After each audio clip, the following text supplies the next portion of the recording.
In just 2 short weeks, the Omicron variant has not only upended air travel, it's also left gaping holes when it comes to staffing police departments, firehouses, and hospitals.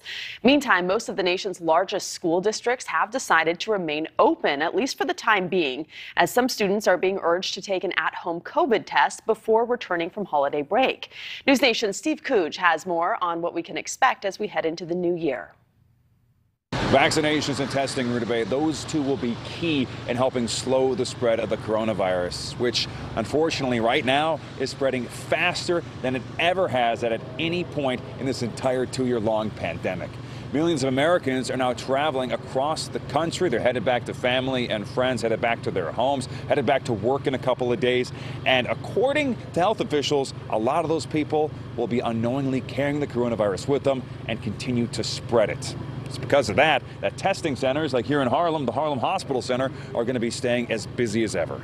It's January 1st, New Year's Day 2022. The holidays are gone, but the coronavirus is still here. No matter how hard we try, there's no getting rid of it like some sort of unwanted gift.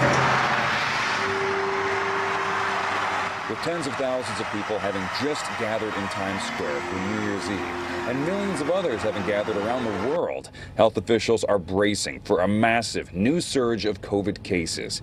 The Delta variant and now the Omicron variant are spreading like wildfire throughout New York and the country.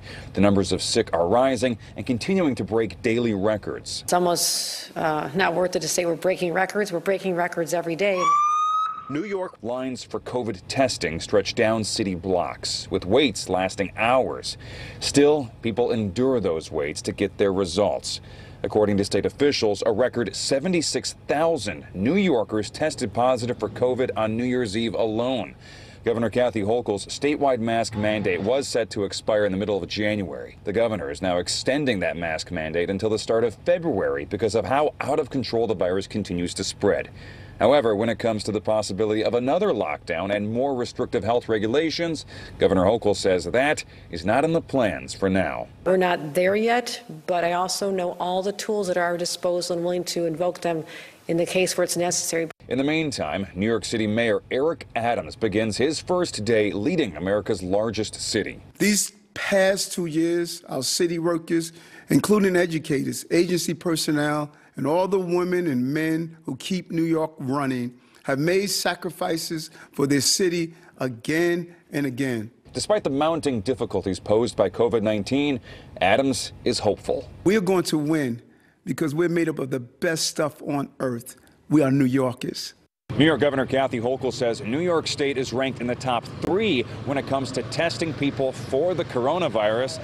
She says that the state is working very hard to make even more tests and testing locations available for anybody who wants and needs them.